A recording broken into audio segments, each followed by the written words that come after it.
Before you keep scrolling, I need you to think of someone in your life who works hard, makes decent money, and still somehow never gets ahead. Maybe that person is you, because this story isn't about someone reckless. It isn't about someone greedy. It's about someone who did almost everything right and still watched everything fall apart. Imagine waking up one morning and realizing that a single decision, not a crime, not an accident, just one ordinary financial choice, had quietly erased everything you spent a decade building. Your savings, gone. Your marriage, fractured. Your home, foreclosed. And the worst part? You saw it coming. You just convinced yourself it wouldn't happen to you. This is the story of Marcus Webb, a 38-year-old operations manager from Columbus, Ohio, a guy who had a college degree, a stable job, a careful wife who told him to wait. By every measure, he was exactly the kind of person this was never supposed to happen to, which is exactly why it did. And here's the thing that should stop you cold. From the moment Marcus made that one decision to the moment he lost his house, it was less than 9 months. Not years, not a slow bleed. 9 months. Stay with me, because by the end of this, you'll understand exactly how smart, hardworking people fall into this trap, and more importantly, how to make sure you never do. To understand what Marcus did, you first have to understand who he was before it all went wrong. Marcus grew up in a working-class household. His father drove a delivery truck. His mother worked at a dry cleaner. Money was never discussed openly at the dinner table. It was just a source of tension, something that ran out before the month did. By his early 30s, Marcus had done everything they told you to do. He got a degree, climbed the ladder at a logistics firm, married his college sweetheart, Dana. They had 2 kids, a 7-year-old named Lily and a 4-year-old named Caleb. They bought a house in a quiet suburb, nothing extravagant, 3 bedrooms, a 2-car garage, and a backyard with a trampoline the kids refused to stay off of. Marcus was proud of that life. He had built something his parents never had. But there was a quiet voice that wouldn't leave him alone. He felt like he was always almost there, almost comfortable, almost free. He was making around $78,000 a year, good money by most standards. But after the mortgage, the car payments, the daycare, the slow grinding pressure of inflation, there was never much left over at the end of the month. He had about $50,000 saved, 6 years of discipline and sacrifice, sitting in a high-yield savings account, his emergency fund, his safety net. The number Dana and Marcus had quietly agreed made them feel like real adults. He wanted it to grow faster. He needed to feel like he was finally winning. And that's exactly when the message arrived. It started, as these things almost always do, with someone he trusted. Marcus's old college friend Derek had been showing up differently on social media for the past few months. Photos from Cancun, a brand new truck sitting in his driveway, captions about passive income and letting money work for you. Marcus had scrolled past it. He wasn't naive. He knew exactly what that kind of content looked like. But then Derek didn't post at him. Derek called him. And Derek didn't sound like a salesman. He sounded like the guy who used to split a late-night pizza with Marcus before finals week. Same voice, same laugh, same easy way of talking. Derek explained that he had gotten into a private investment group, real estate-backed securities, he said. High yield, exclusive access, a guaranteed 12% annual return. 12%. Sit with that number for a second. At the time, a standard savings account was paying less than 0.5%. The stock market felt like a casino Marcus had never learned how to play. And here was his old college roommate, someone he had known for 15 years, telling him that 12% was not only possible, but guaranteed. Derek said he had already made $22,000 in 8 months. He sent Marcus screenshots, account balances with his name on them, transaction histories, wire confirmations. Everything looked exactly the way legitimate things look. "You'd be stupid not to," Derek told him. Marcus did his research, or at least what he believed was research. He Googled the company name, he found a polished website, testimonials with headshots, a downtown office address, professional bios for the executive team. He found positive chatter in a few investment forums. Nothing jumped out as wrong. He told Dana. She was cautious, the way she always was, the way Marcus sometimes loved and sometimes resented about her. She asked questions he didn't have clean answers to. She said they should wait, talk to a financial advisor, at least sleep on it for a week. Marcus said there wasn't time. The investment window was closing in 48 hours. It was now or never. Pay attention to that detail, the 48-hour deadline. Because that one detail, that single manufactured sense of urgency, was the entire trap. Everything else was just decoration. Marcus withdrew $50,000 from their joint savings account and wired it to a company he had known about for less than a week. Every dollar, all 6 years of it, gone in a single transaction that took less than 4 minutes to complete. For the first 2 months, everything seemed fine. Marcus received regular email updates. Polished account statements arrived showing his balance growing right on schedule. $52,400 in month 1, $54,900 in month 2. He felt a quiet, warm sense of vindication. He told Dana gently, carefully, that she'd see. It was going to work out. She didn't say anything. She just nodded. Then month 3 arrived, and Marcus tried to log in to his account. The website was down. He tried the customer service number, a recording. He tried the email address, no response. He searched for the physical office address, the sleek downtown location from the website. He drove there himself on a Saturday morning. It was a virtual office, a mail forwarding service renting a prestigious address to anyone willing to pay $89 a month. There was no company. There had never been a company. The $50,000 was gone. Marcus filed a police report. He contacted the FBI's Internet Crime Complaint Center.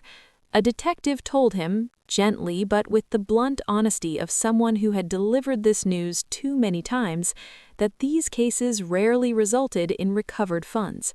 The money had almost certainly been moved overseas within hours of the wire transfer. He called Derek. The number was disconnected. He later found out that Derek was a victim too. Derek had been shown fabricated returns for months, manipulated into believing he was genuinely making money, and used without his knowledge to recruit people he trusted. Derek lost $30,000 of his own money. Neither of them ever saw a single cent returned. But here's where the story stops being about money. Without that emergency fund, Marcus and Dana had no cushion, no margin, no room for anything to go wrong. 3 months later, Marcus's company announced a restructuring. His entire department was eliminated. He was let go after 9 years. No savings, no job, a mortgage, 2 kids. The dominoes didn't fall slowly. They collapsed all at once.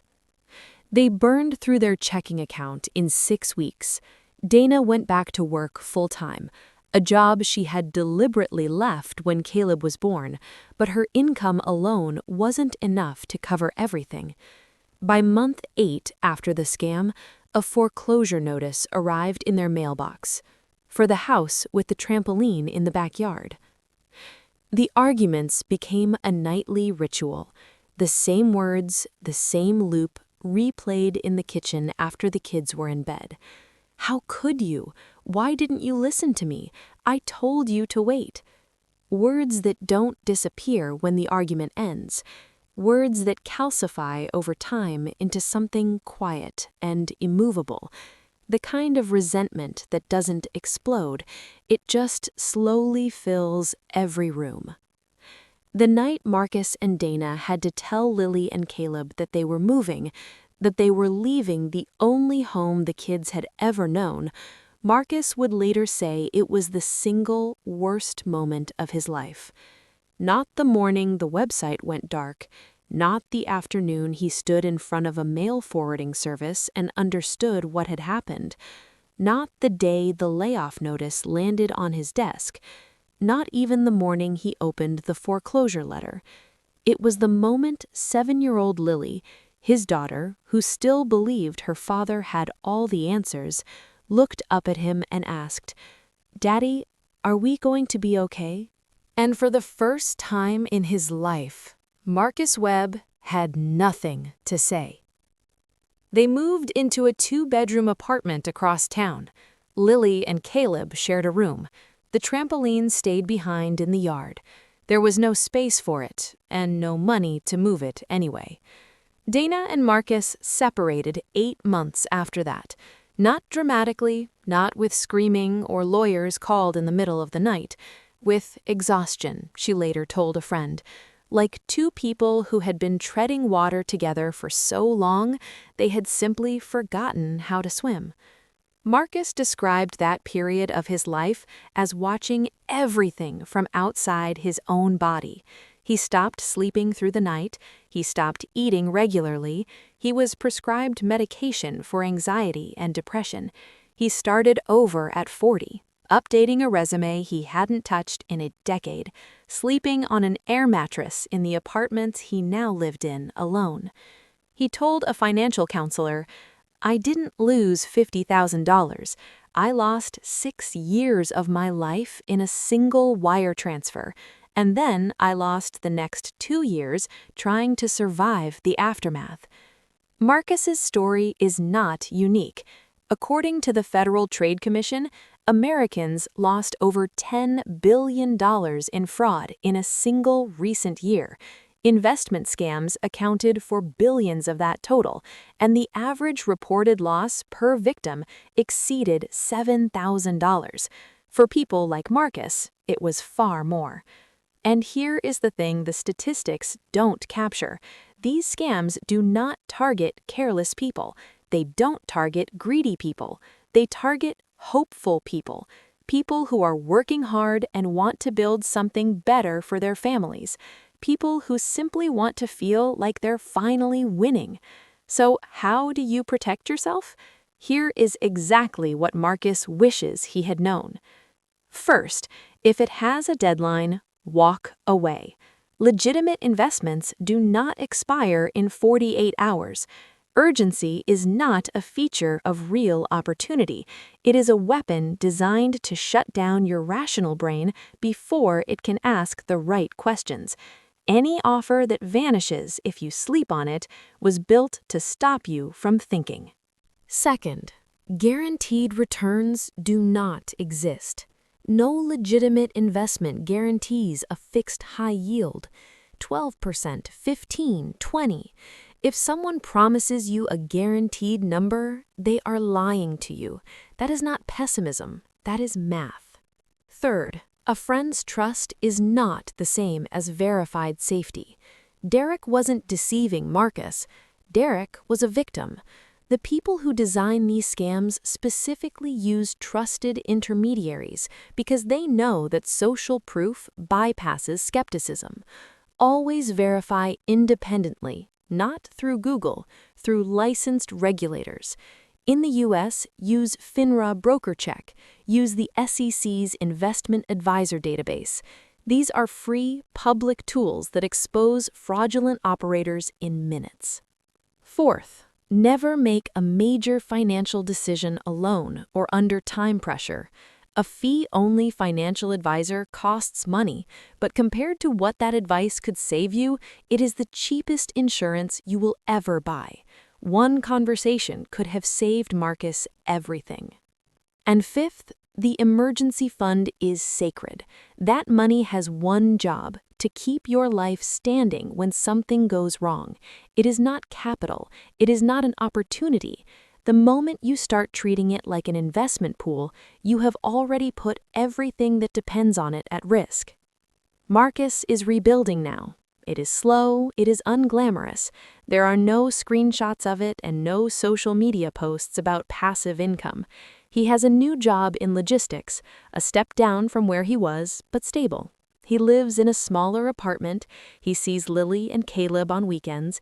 He has started putting a small amount away each month, not to get rich, not to find the next opportunity, just to feel safe again.